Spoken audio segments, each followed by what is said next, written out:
Hello and welcome back. In this video, we're going to be talking about conducting a thorough career investigation.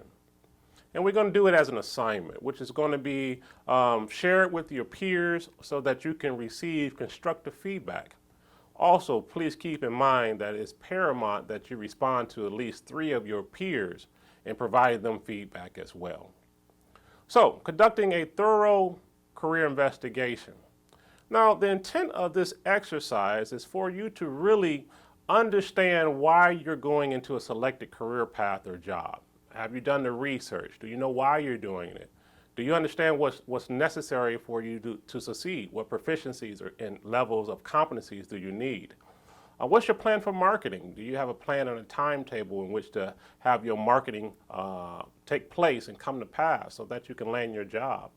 These things and others are things that we want you to think through as you conduct your career path interview and research.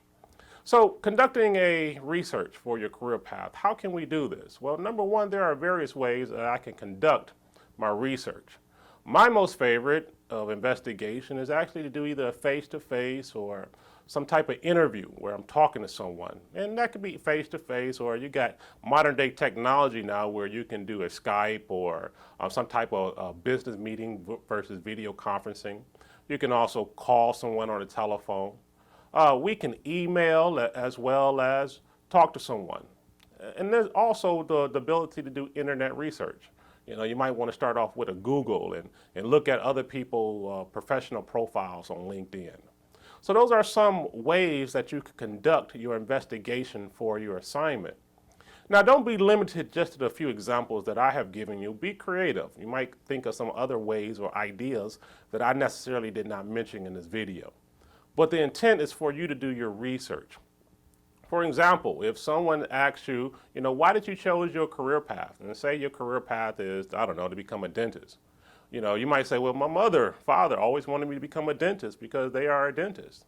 And so you really haven't thought it through. What if someone asks you, well, what is needed for you to become a dentist and to be very successful? There's a lot of aspects other than just performing some type of practice on a person's mouth or tooth. You need to be proficient in the field. You need to know what research is coming through, what new technologies.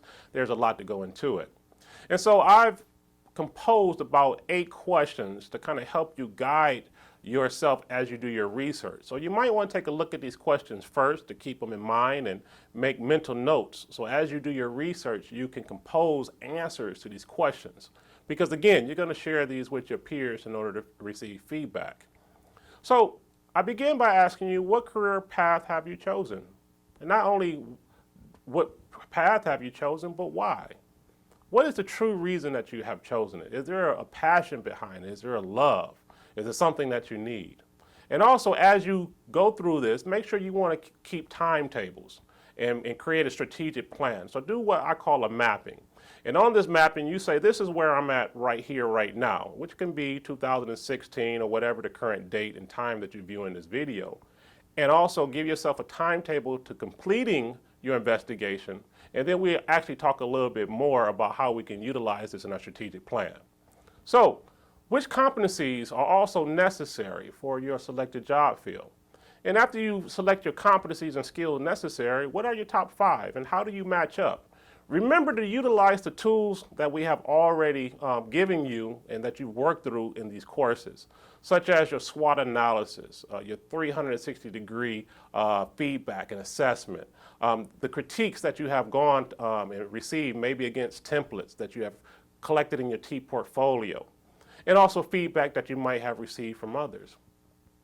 And so after you gathered all this information, going back to your timetable, we want to have timetables as well as measurables. And let me explain the difference between the two. So if I use one example of increasing in a proficiency, and maybe it's a presentation or oral communication, I have already assessed that maybe I'm at a level 5, but what's needed for my particular job selection is a level 10. And so now I create a timetable to say, well, I want to increase from my level 5 to my level 10 in just say 8 months. So that's the timetable. The measurable comes into play. How do I know that I'm increasing? So I should have some rubrics as well as some measurables. So in 1 month, I do another assessment. And so in a month's time, I move from a level 5 where I initially started off to maybe I'm a level 6 now. That's a measurable. What do you have to measure that? Did someone critique it? Did you present it somewhere and you receive feedback? How do I know that I'm increasing and heading in the correct direction? Because I don't want 9 or 8 months to go by, and at the end of the 8 months, which was my timetable, I realized that I'm exactly at the same level of proficiency. Again, now we talk about these things, and one of the things that you want to include in your conducting of your interview, once you have improved in your competencies and you've also determined what's necessary in your skills, how are you going to promote yourself? What avenues will you let others know that you're available and that these are the skills and proficiencies that you have? And also there should be a measurable with that as well. So now that I'm advertising or promoting myself, I'm creating awareness, how do I know that I'm going in the correct direction? So there should be, again, a measurable to say, hey, I'm getting a number of phone calls for people asking me to come in to interview. I'm increasing my brand, which is another thing that we talked about in the course. And if that's not improving, if I'm not having headway, what's my plan B? How do I reassess and say, okay, now I need to change course? It's kind of like going to the moon. When the space rocket takes off from JFK, it goes in a straight line as we suppose, but actually it gets off course and it does a realignment every 10 minutes to make sure it's heading towards this course. So you need to build into your timetable and measurable some type of avenue to make sure that you're on the correct course. And so, again, this should take you between 1 to 3 pages. More detail, the more that you can think about these things critically, is going to help you make your fruition or aspiration of becoming whatever job you selected come to pass. And remember, you want to share this with your classmates and your colleagues and receive feedback. And then once you receive that feedback, think about how are you going to improve upon it? How are you going to take this information and apply it? Now, part of this, we also include a rubric. A rubric is things that I'm going to look at to say, okay, this is what I'm going to assess my colleagues against. Did they define their particular career path clearly? Did they articulate how they're going to improve upon their competencies and skills? Did they have a plan A for marketing as well as a plan B if plan A is not working? And so there is a list of questions and things to judge upon as a rubric that we are providing as part of this assignment. And again, this is to help you. And do not get alarmed if you decide that you, as my example before, want to become a dentist, but then after going through this analysis, you find out, hey, this is not what I want to do. I found out that it's going to take a lot more time. It's involving some competencies that I don't have any natural ability for.